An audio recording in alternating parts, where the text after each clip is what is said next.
Hey, what's up? That's right. Welcome to it. Is the Never Stop, Never Settle Society interview series. Now, I had to add that society on because you are a part of an exclusive group of people who have overcome odds and become an entrepreneur. One of the things that I can say that I really look up to, that entrepreneurs across the world make me like, I always like, yo, I wish I could do it. I wish I could figure out a way to become an entrepreneur because it takes a certain mindset and it takes a certain wherewithal to be able to push through. We got Dave Jeff, a personal friend of mine who I've watched become so many different things to Chicago outside of being an entrepreneur. Brother, let's talk about right now. Let's get right to it. What inspired you to start Fly? Let's get to that. What inspired me just seeing a couple of my own people just kind of do it. Like real talk tone, you know, me, I'm a High Park kid or whatever. But what I always loved was the neighborhood when people used to rock those Wild 100 tees. Rock the Wild 100 tees, you like, oh man, you could say, man, Wild 100, and you was representing like Wild Hundreds. And then like that was that as far as like the neighborhood type thing, you know what I'm saying? Then you popping today, buddy. sorry. No, so that's a businessman. That's a businessman. You popping. That's your girl. So Tom, I'm trying to get back to this. I'm sorry. Please.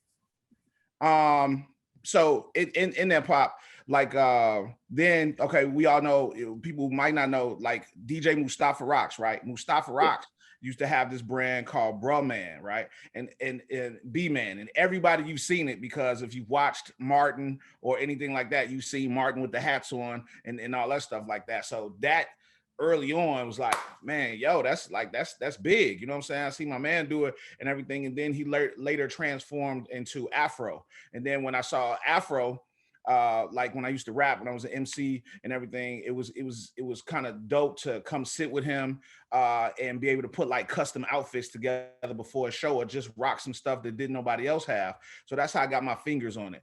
And then like J Boogie just basically kind of like, you know, pushed it forward because gave me the room to do what I wanted to do. But okay, so stop right here. Stop right here because this is an important part, because when you're mentioning a lot of people and the people that are going to watch this, they're like, oh, they're here. Mustafa Rise. I heard of Mustafa Rise. Mustafa Rise is a very, very, very popular and famous DJ.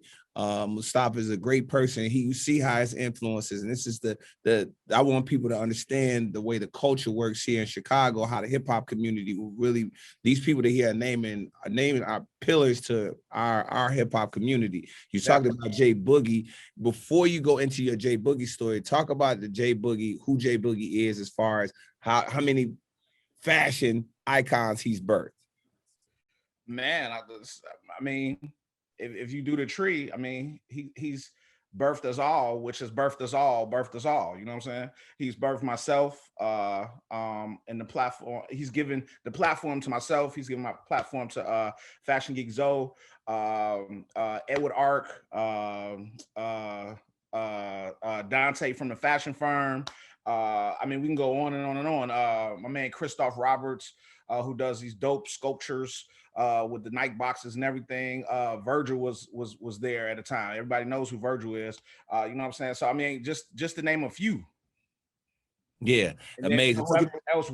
Whoever we inspired, you know what I'm saying? It just has gone down. He's definitely planted that seed early in us all. Yeah, he was definitely the platform. That's what I wanted to say. And that's one of the things about entrepreneurship that I want people to take from. Everybody has a mentor in that way. So you can go ahead and continue the story. I didn't mean to cut you off, but I just wanted how relevant J Boogie was. But just getting back to Moose, and that he just kind of showed me how real it is. And then I got into like, you know, like, oh man, we can get this patch here, we can go here, we can go here. This lady over here, we got a little lady that works with us heavy, that does the sewing or whatever. And so just got into that, and then boom, that's definitely what inspired me. And then of course, you know, everything at the time was Fat Farm, was Carl Kanai, was the birth of all of that, of the black designers, the black people doing things, you know, Walkerware and all those things. So yeah, I needed to be a part of that, and I needed to represent the crib.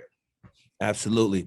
I mean, when you beginning out, right, and these so many things, you're like, okay, I have to get, like you said, you have to figure out how to get this here. I can go here to get this. I can go here to get this. What was the initial marketing strategy for Fly? Like, what was your vision? Like, okay, I want it to be this, and I want people to come because I of think it. it's if you know me, if you do the homework on Dave Jeff, I'm a sneaker guy. You know what I'm saying? I've had two of my own shoes with Nike, a K Swiss. Like I'm currently what they call a culture partner right now with Puma.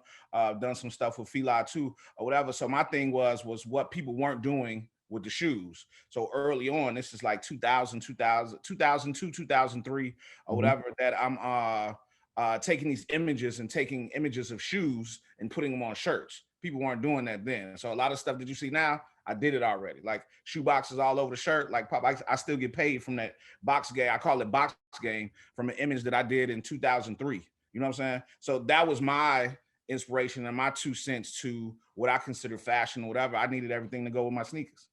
Right, exactly. Now, again, so let's say you're a person, and this is all about helping people out, right? This is about empowering future entrepreneurs. Mhm. When people think about becoming an entrepreneur, Dave, they think, oh my God, I gotta come up outside of the marketing, I gotta come up with the bread. What was yes, enjoy some Hennessy, yes.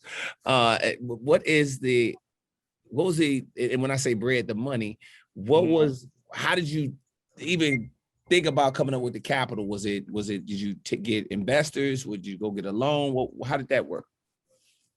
I mean, Pop, like to be honest, like I was working at this space called Halftime, right? And Mhm, Halftime was on 79th, or whatever.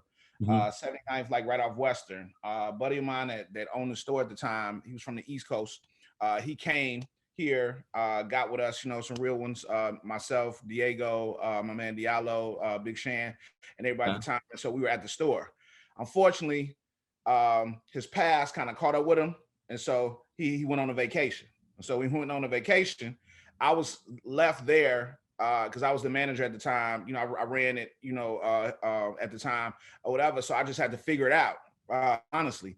And so when I figured it out, this was really to push a Fly, because I started putting Fly in the store. I had my own platform and whatever. And so the beginning Fly stuff was I was selling the other stuff because it was neighborhood. It was everything like that. So that was part of the growing of the bread. But then okay. also, like, it didn't sustain the business as itself there, so I just did what I could do, and uh liquefied all of the accounts that we had, and I sold the lease actually to JB's or whatever, right? And so basically walking away from that location with about 40-50 grand, honestly. And that 40-50 grand just kind of just kept flipping until I got my own space in the old High Park, Harper's Court. That was just that. And then just maintaining that. And we still here, 2021. Yeah, the one when you had the shoes hanging from the string, Yep, yep. had the shoes hanging. Upstairs, downstairs. I had like the fence on the floor of the loft. Shout out to Vic Lloyd, because Vic Lloyd took me to Home Depot to get that in his old school, and we cut ourselves a whole bunch of times. Shout out Big Lloyd, man. This is the thing. Let's talk about some of the challenges, because it's not all roses being an entrepreneur. What are some of those challenges that you faced and you had to overcome, bro? I mean, at the point at a real point, Pop, if I didn't sell a tea, we ain't eat. You know what I'm saying? Like, as much influence, as much people want to, come at you, whatever. Like some of the bigger brands at the time, like, yeah, having the cool shoes is cool, but my kids can't eat sneakers. You know what I'm saying? I can't pay Comcast with sneakers. You know what I'm saying? I can't put gas in the car with sneakers, with shoes or whatever. So those were the early, like, early onset things, the challenges or whatever. Like, it's constant hustle. You know what I'm saying? And in your mind, like, you never have enough bread to do what you really, really want to do in it. I mean, even as established as I am today, I still feel like I don't have like everything that I want to get into, what I really want to get into. Like, y'all still ain't seen Dave Jeff designer. You know what I'm saying? Yeah, you seen Dave Jeff Fly. I do what I do, whatever. But like, no, Pop, I've been getting fresh for a long time. I love it, bro. Let's talk about this though, Dave, because also just as far as the Fly brand, you've evolved, and that's what an entrepreneur does. And the more that I talk to other entrepreneurs, they talk about, hey, we start here and then we end up in this whole other place, and you've evolved into doing some things with, being a part of the Silver Room Block Party, which is one of the biggest things that happens in Hyde Park. The Hyde Park Brew Fest, another big thing that happens in Hyde Park. I mean, how did Fly and you, how did that evolve into that? Talk about that. Well, I was always Dave Jeff, Pop, like a person in my neighborhood. You know what I'm saying? Like I say, like as this MC, this host, or whatever. Fly was just my baby. Fly was just an extension, and I really think, I mean, outside of God's favor. It was just that at the time I was able to move around the country, and everybody was kind of able to live vicariously through me when I was when I was the host of Sneaker Pimps for that time, like doing that whole piece. So the Dave Jeff brand was growing with the Fly brand. The Dave Jeff brand growing nationally, Fly brand growing nationally, locally, and all of that, and then those two things just kind of merged. What really got me in a different mindset of just not just the fashion part of it is when I was consulting for K-Swiss. Like, I mean, true story, real short. It was a sales team that was a family sales team. This little white lady who was fresh, like she was fresh. She was Rolly, Burberry. She was just a fresh. This is way back then. Like her and her son were the sales team for K-Swiss. She was real cool. She took a liking to myself and my wife, and so we would always talk. And she asked, "Did I know anybody that wanted to do what they call pre-line?" And so pre-line was having the shoes early and showing them to people and basically getting their feedback and then giving them back to the company, right? So when she said that, I'm like, I would love to do that. You know what I'm saying? Like, why not? So she took it to the big house, the big company or whatever, and then I just got a call from the guy who ran marketing the whole nine.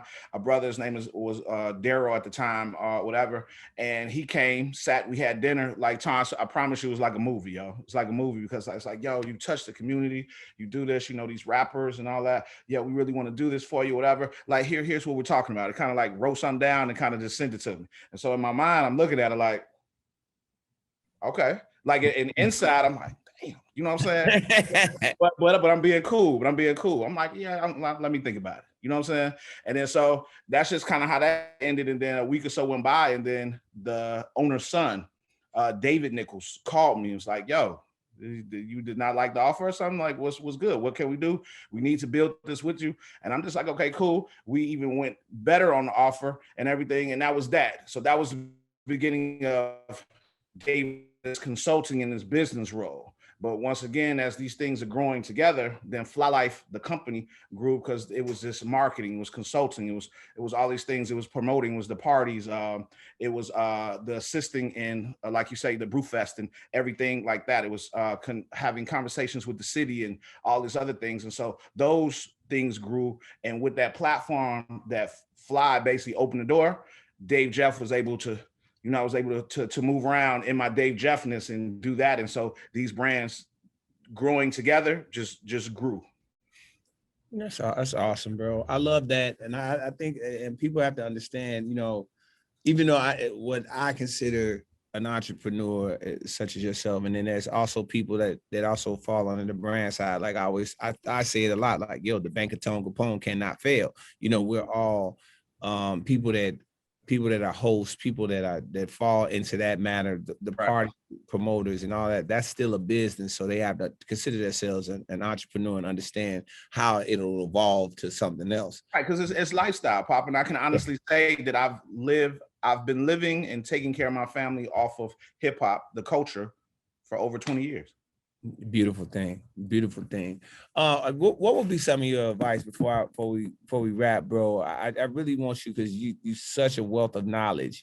What advice would you give people in their journey to be becoming an entrepreneur, or if they're already an entrepreneur and they probably experiencing some challenges and maybe questioning themselves? I would just say like probably like do your homework on the field that you're really trying to do. Like when people ask me about starting a brand and all this and the business of it, I always tell them like, yo, you probably want to work in some retail. You know what I'm saying? You want to understand the customer, have a real understanding of wholesale versus retail. You know what I'm saying? That whole piece of it.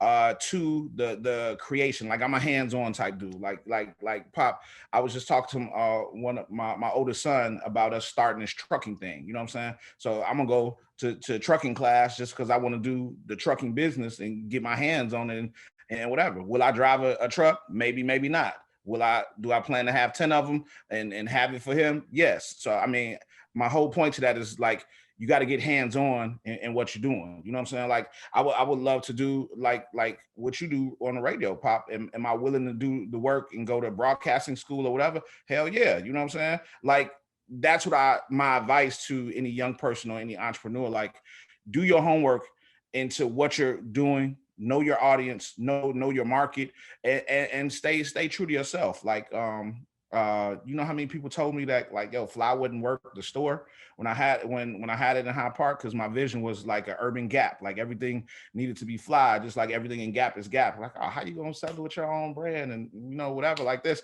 You just got to keep going, man. You just got to keep going. I don't know if you remember not Lenny Arnold from Briars. Remember when he was on Roosevelt at one time?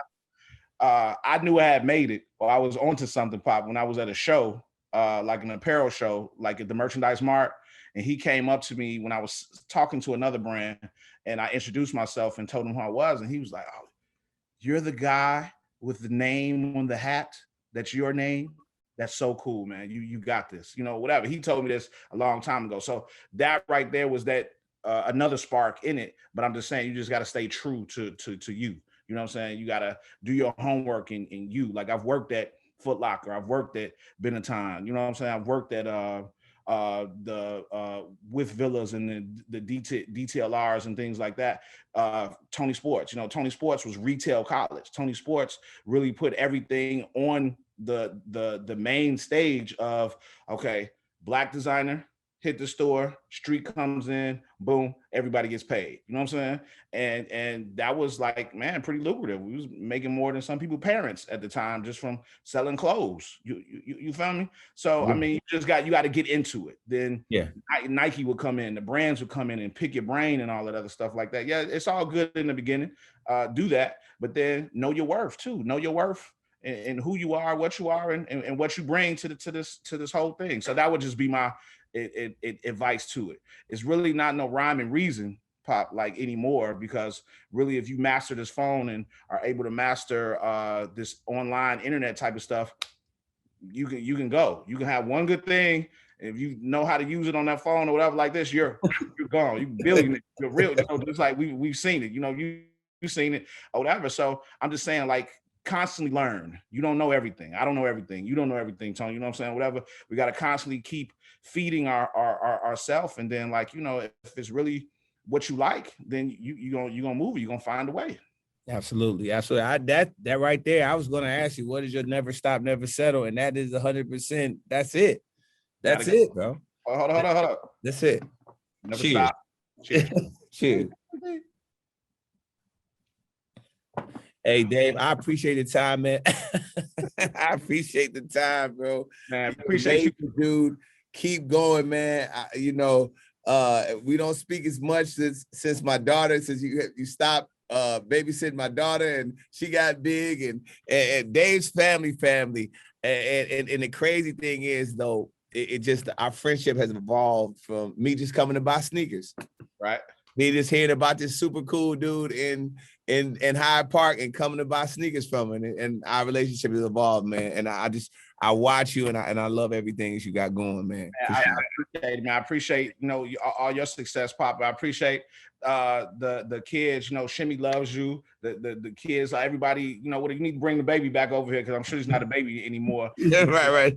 Daycare. I'm sure she can come through and, like, you know, be a daycare celebrity. Right. Like, yo, what's up? Hey, I was here in class the the first class. Right. Or whatever. So man, I appreciate it, Pop. I appreciate everything, and yeah, never stop, never settle. Like you keep going, because I know it's an Oscar in your sights. You know what I'm saying? A Tony, no pun intended. You know what I'm saying? All that. Let's go. Let's go. That'll do it, man. We got more, man. Be on the lookout, guys. More Never Stop, Never Settle Society interviews coming your way. Our first one's with Dave, Jeff, and there's more to come. All right. Appreciate y'all. Peace.